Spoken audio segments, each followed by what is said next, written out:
Hi, I'm Dr. Cindy Dupuy, and I have a PhD in learning disabilities, and I'm an adult with both dyslexia and dysgraphia.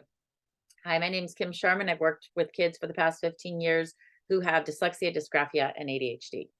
So, we were going to spend a little bit of time talking about parents understanding what dyslexia is and what the screening tools and what questions they might have. And you were starting to fire questions at me, and I'm like, we should record this. So, what was your first question? My first question was right now, so often you can have a really bright kid who has faked their way through elementary school. And maybe they love listening to books on tape and they've um, memorized and understand complex multi-syllable words and they know vocabulary, and when they articulate and speak, they can speak very well. However, when it comes to reading or decoding words, they struggle. Why do you say my kid has dyslexia if they know this stuff and they sound really intelligent? Well, that's a really fabulous question. So kids can have all sorts of gifts in different areas. Um, so I was actually that kid. I was the kid that was using all sorts of rich vocabulary. And I went to a parochial school, and the nuns hated me because I would use this rich vocabulary, and then I'd produce writing, and I'd have really bizarre spelling, and I wouldn't read accurately when we read aloud as a class, and the whole nine yards. So it's a wiring issue. It's really about how the brain sets up the efficiency of pulling phonemes and where they're located in the brain and how are they stored. So yeah, you can be super bright. Not that I consider myself super bright, but you can be very bright. You can be very articulate. You can love learning. Like you and I have shared a number of students who are amazing at getting information, and yet they still struggle to read. Or they have a 98% score in auditory. So if you're lecturing them, they will get 98% of that information, a huge high score. And then when I have them try to read something, they'll have a 2% comprehension. That Yes, is we're that missing. happens all the time. Yeah, we're a little off in the description of the scores, but that's okay. Oh, Understand that. sorry, I don't Yeah, know. yeah. Like But scoring basically at the for 98th percentile is different than remembering 98%. But yes, I get your point. Like okay, you can sorry. have somebody who has exceptional skills relative to their age in terms of remembering what they've heard and saying it Mhm. back, Okay. and then have, oh, really struggle to read. And so, unfortunately, to me, that's normal because that's what I work with all day, every day. Is I get kids in that, why aren't they reading? They're doing so many other things right. Why are they hitting the wall on this? Cindy, if you have a kid that's struggling to read in kindergarten, first, second, third, um, and they just want to throw the book at you, they don't want to look at a book. What is, do you think listening to rich books on tape? Well, I'm dating myself, but listening to stories and books on tape, does that help them learn new vocabulary? Absolutely. And what we're trying to do now with the early identification, because that's kind of the root of all this, is we're trying to catch those kids earlier. So one of the reasons I always recommend audiobooks, always, always, always, is because I want kids to fall in love with the story. Right? Like, I want them to, like, not be able to put the book down or the audiobook down Right. when it's time to go to bed because they're so excited about what's happening and what they're learning and how they have it in their head and the whole 9 yards, because then they understand why we're trying to get them to read. Like, they've grown the love of the book with it. And And stories. and the stories, right? And by the way, it doesn't have to be a story because you can have kids out there that love baseball facts or Right. girls out there that love knowing um anything, science, history, whatever. Kids out there love to learn. We just have to make it a really accessible format. But ideally, the sooner we identify those kids as having struggles with reading, the research shows us we can intervene and cause outcome to change. We can teach those kids how to become strong, efficient readers. So is there a cure for dyslexia?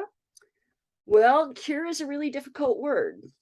Um, I would tell you that when we do studies of kids and adults who struggle to learn how to read, and we provide um, intervention that is both research based and using the right efficacy and the right techniques, efficacy meaning systemology, scope and sequence, the whole 9 yards. When we do all of those things, we actually change where the brain lights up when it goes to read. Now, it may not go back to the way that super efficient readers who naturally came to text did, like my brother, who was reading at a fourth grade level in kindergarten. Mm. And I was the one that was like, mom was drilling me on cards. But we can catch kids up so that it becomes less of a struggle. And I have many kids that when they've had really great intervention, that if we go back in and we test them, it's difficult to really elicit the same dyslexic characteristics after they've had good intervention. Not all, many Well, don't, but we can dramatically improve reading. but there's been studies, I think at Georgetown, and I think even UW has done it, of MRIs of the brain before and after intervention of where the brain lights up Yep, and the brain changes, the yep. brain rewires. So is this something you could just show cards to a kid and make them force them to learn sounds? No, it's not as simple as that, but it's not as complex as people think it is either. It And can be done. that's why we actually have a presentation. It's a longer, meatier one, so it's not the snack level on structured literacy. And when we follow the tenets of structured literacy, dyslexic or not, reluctant reader, efficient reader, everybody benefits. Everybody benefits from being taught the tenets of structured literacy based on the science of reading. So what if I have a kid now that I've just figured out, you know, so after third or fourth grade, I've heard it's like 3 or 4 times harder to teach a kid how to read. Why can't I just have him memorize words? Like, why is that a problem? I mean, can't they still go to college and can't they still learn that way? So you just make it 1,000 times harder. You make Why? it more difficult and less efficient. Because when you, so this is something that I had occurred to me several times when I was in college. I would be reading my biology book. I would have read a word one way, and the professor was using what I heard as a different word.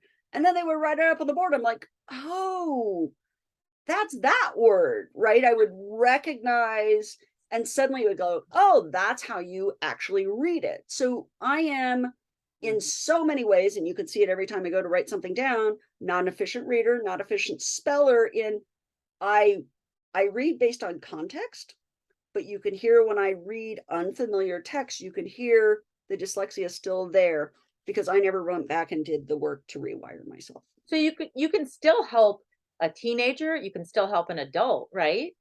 Adults with 8 weeks of intervention show change in where the brain lights up when they read.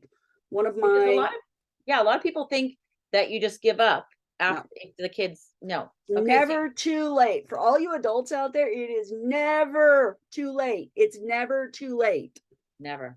Yeah. I worked one of my favorite students I worked with for a couple of years, took him from barely reading on a first grade level to reading on a sixth grade level, transformed his life, and he came to me Wow. when he was 60. One of the Wow. best cases ever. He was amazing. That's that's one thing I want people to understand. This is not like a done deal. If you yes, it is more difficult when they get a little bit older because it's just a little bit more difficult, but it's absolutely can be done. Absolutely. And there is a very specific methodology to do it. We know the research tells us how to do it. Yeah. And with that, we're going to close this snack and we'll see you guys again soon.